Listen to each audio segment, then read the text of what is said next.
हरे कृष्ण।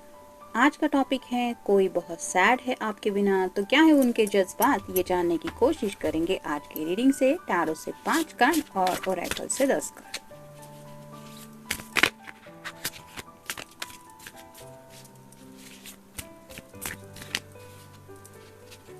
कई कबार ऐसा होता है कि हम अपनी लाइफ में बिजी होते हैं, दिन अच्छा खासा जा रहा होता है, लेकिन अचानक से मूड चेंज हो जाता है और सडनली थोड़ा सा अपसेट होने जैसा मूड लगता है। तो ऐसी अगर हालत है तो जान लीजिए कि कोई तो है जो बहुत सैड है और वो सैडनेस की एनर्जी में आपको याद कर रहा है। 1 2 3 4 और ये 5।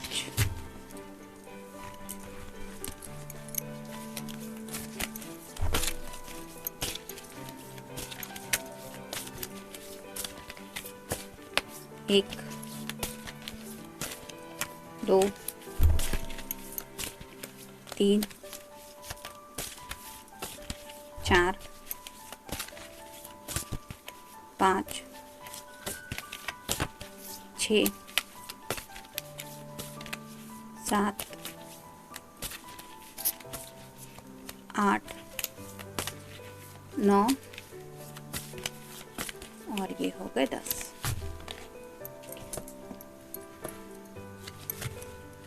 शुरुआत करेंगे हम टैरो से।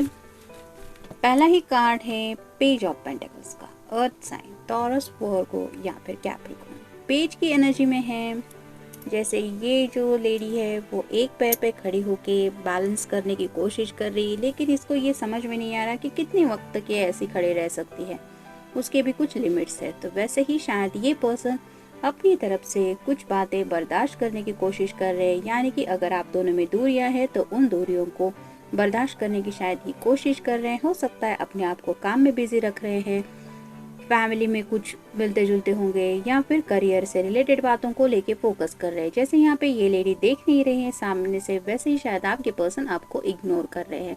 लेकिन ये सब वो क्यों कर रहे हैं? क्योंकि वो दिल से दुखी है, शायद आपको काफ़ी ज़्यादा मिस कर रहे हैं। नेक्स्ट है the high priestess. High priestess की एनर्जी ऐसी होती है जैसे यहाँ पे इसके माथे पे ये चांद है, तो चांद रिप्रेजेंट करता है इमोशंस को। तो इस पर्सन को पता है कि आप दिल से अपने जो इमोशंस है वो कंट्रोल करने की बजाय दिमाग से शायद अपने इमोशंस कंट्रोल करते हैं। यानी कि दिमाग शायद आपको समझाता है कि तुम अगर उस पर्सन को याद करती हो या करते हो तो थोड़ा सा वेट एंड वॉच करो, या फिर ये करो ये मत करो, और आप अपने दिल के बजाय शायद दिमाग से काम लेते हुए कुछ इमोशंस को हैंडल करते हैं। लेकिन ये बातें ये पर्सन अच्छी तरह से जानते हैं और शायद इनको ये नहीं आता। यानी कि इनके दिल में जब आपके लिए कुछ इमोशंस ये फील करते हैं तो उनका दिमाग काम करना शायद बंद कर देता है और वो लोनलीनेस की एनर्जी में फंस जाते हैं, जिसकी वजह से दिल और भी ज़्यादा दुखी हो जाता है। नेक्स्ट है 8 of wands, fire sign, Aries, Leo या फिर सैजिटेरियस। एक्शन तो लेना चाहते हैं, लेकिन एक ही वक्त पे अगर काफ़ी दिशा में कोई जाना चाहे तो ये तो पॉसिबल नहीं है। एक दिशा में ही हम फोकस कर सकते हैं, यानी कि हमें राइट में जाना है तो राइट में ही जा सकते हैं। ऐसा नहीं है राइट लेफ्ट आगे बाएं इस तरह से नहीं जा सकते। तो इस पर्सन को थोड़ा सा डिस्ट्रैक्शन हो रहा है, और ये क्यों हो रहा है? क्योंकि इन्हें एक्शन तो लेनी है, लेकिन शायद किसी वजह से ये एक्शन नहीं ले पा रहे। हो सकता है आपको शायद मिलना चाहते हैं, आपसे पूछना चाहते हैं, कुछ अपने दिल की बातें शेयर करना चाहते हैं, लेकिन अगर इन्होंने तय किया है कि ये आपको अपने जज्बात नहीं बताएंगे, अपना चेहरा रिवील नहीं करेंगे, तो फिर इन्हें राइट नाउ ये कन्फ्यूजन हो रहा है कि करे तो क्या करे। नेक्स्ट है 2 of swords, air sign, Gemini, Libra या फिर एक्वेरियस। जैसे इस लेडी के हाथ यहाँ पे हमें दिखाई दे रहे हैं कि कुछ कौवे हैं जो उसको तकलीफ दे रहे हैं, लेकिन अगर ये चाहे तो अपनी आँखों से ये पट्टी अपने हाथ से निकाल सकती है, लेकिन वो शायद इसमें बिजी है कि वो अपनी इमेजिनेशन में आगे बढ़ रही है, जिसकी वजह से ये कौवे भी उसको तकलीफ दे रहे हैं, उसका भी उसे एहसास नहीं है। तो शायद ऐसी कुछ बातें हैं जो आपके पर्सन के दिलो दिमाग को तकलीफ दे रही है, लेकिन ब्लाइंड फोल्डेड ये पर्सन आगे बढ़ रहे हैं। यानी कि इन्होंने सोच ही लिया है कि मुझे वो बातों को फोकस ही नहीं करना। तो जैसे 2 ऑफ सॉर्ड्स का कार्ड होता है कि डिसीजन मेकिंग चल रहा है, लेकिन कंफ्यूजन है, जिसकी वजह से ये डिसीजन मेकिंग कर नहीं पा रहे हैं, और दुविधा में फंसे होने की वजह से शायद काफ़ी ज़्यादा सैडनेस की एनर्जी में है। 3 of swords, air sign, Gemini, Libra या फिर एक्वेरियस। यहाँ पे क्लियरली देख सकते हैं ये पर्सन कितना ज़्यादा दर्द में तड़प रहा है। उनको लग रहा है जैसे उनके दिल को किसी ने टुकड़ों में बांट दिया है और उन्हें लगता है कि चारों तरफ से उनके दिल के ऊपर सिर्फ और सिर्फ अटैक हो रहे हैं। तो ये जो पर्सन है शायद दिल से काफ़ी ज़्यादा आपके बारे में सोचते रहते हैं, लेकिन शायद आप दोनों में कम्युनिकेशन नहीं हो रहा और इन्हें लग रहा है कि इनकी शायद दुनिया में किसी को परवाह ही नहीं है।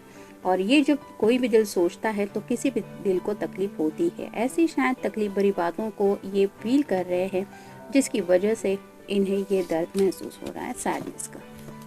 Life is a roller ride like a roller coaster. तो जैसे रोलर कोस्टर की राइड होती है जहाँ पे हम ऊपर की तरफ यहाँ पे जब भी होते हैं तो नीचे आने तक एक अलग सा फील होता है, यानी कि एक अलग ही जज्बात होते हैं कि जैसे हम नीचे गिरने वाले होते हैं। पता होता है कि हम इसमें बैठे हुए हैं, नीचे नहीं गिरेंगे, लेकिन मन में अजीब अजीब ख्याल आते रहते हैं कि पता नहीं ये रोलर कोस्टर टूट गया तो, अगर वो झूला नीचे गिर गया तो, अगर हम झूले से नीचे आ गए तो, या फिर कुछ और भी ख्याल। तो इस तरह की कुछ ये रोलर कोस्टर की राइड के ऊपर है, जो है उनके इमोशंस की।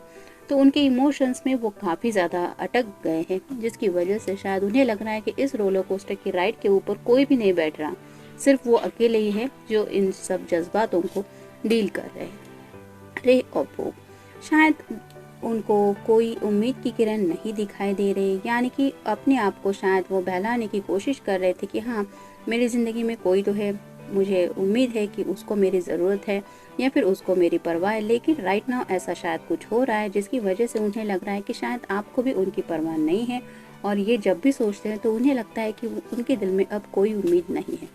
लव, तो प्यार के बारे में काफ़ी ज़्यादा सोचते रहते हैं। अगर आप दोनों ने साथ में टाइम स्पेंड किया है तो उस पल को याद करते हैं और वही दर्द उन्हें महसूस होता है आज जब वो अकेलेपन की एनर्जी में खुद को फील करते हैं। उन्हें लगता है उन्होंने वो प्यार खो दिया, अब आप उनके साथ नहीं हैं। तो इस तरह की कुछ एनर्जी है। एन्जॉय लिटिल थिंग्स, ज़िंदगी में छोटे छोटे पलों को भी ये एंजॉय नहीं कर पा रहे हैं और उन्हें वो बातें याद आती हैं कि उन्होंने कितनी खूबसूरती के साथ आपके साथ वो छोटे छोटे पल एंजॉय किए थे। तब की बातें कितनी अलग थी और आप आज दुनिया कितनी उनकी बदल गई है। ड्रीमलैंड, शायद उनके कुछ सपने हैं जो उन्होंने आपके साथ भी शेयर किए हो सकते हैं। अब उन्हें लगता है कि उस ड्रीमलैंड तक पहुंच पाना उनके लिए बिल्कुल भी नामुमकिन है, यानी कि आपके बगैर ये जो जहाज़ है वो वैसा ही यहाँ पे भटकता रहेगा, इसको कोई किनारा नहीं मिलने वाला। इस तरह के शायद जज्बात हो सकते हैं। टेम्पटेशन, आज भी पैशनेट थॉट्स उनके मन में आते हैं जब भी वो आपके बारे में सोचते हैं, और ये जब भी टेम्पटेशन फील करते हैं, यानी कि थोड़ा सा सेक्सुअल एनर्जी भी है यहाँ पे, तो उन्हें लगता है कि अब ये पॉसिबल नहीं है क्योंकि आप दोनों एक दूसरे से दूर हैं। स्पेशली आप शायद उनके कांटेक्ट में नहीं है और ये आपको मिस करते हैं, इसलिए ऐसा ये पर्सन जैसे चिल्ला रहा है, रो रहा है, वैसे तकलीफ में शायद ये है। फूड, अगर आप दोनों ने साथ में कभी लंच किया था या डिनर किया था तो वो मेमोरीज भी इनको याद आती है। और आज जो सिंपल फूड है दिन भर में, यानी कि डेली फूड जो हम लेते हैं, वो फूड भी ये शायद ठीक से नहीं खा पा रहे क्योंकि इतने ज़्यादा ये परेशान है।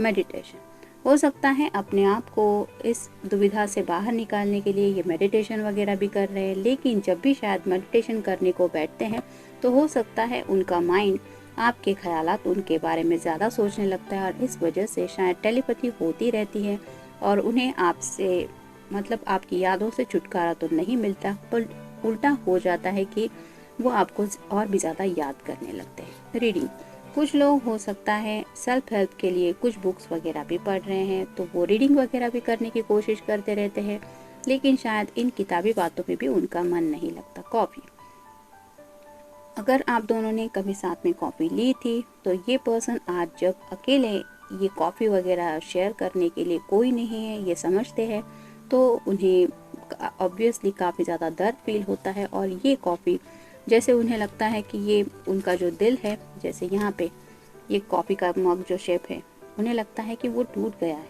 अब इसका कोई मतलब नहीं। तो बेवजह ही कुछ ख्याल ऐसे उनके मन में आते हैं जिसकी वजह से ये डिस्टर्ब हो जाते हैं और उसी वजह से और भी ज़्यादा सैड होते हैं। तो जनरल रीडिंग है, मिलते हैं नेक्स्ट रीडिंग में। Till then take care.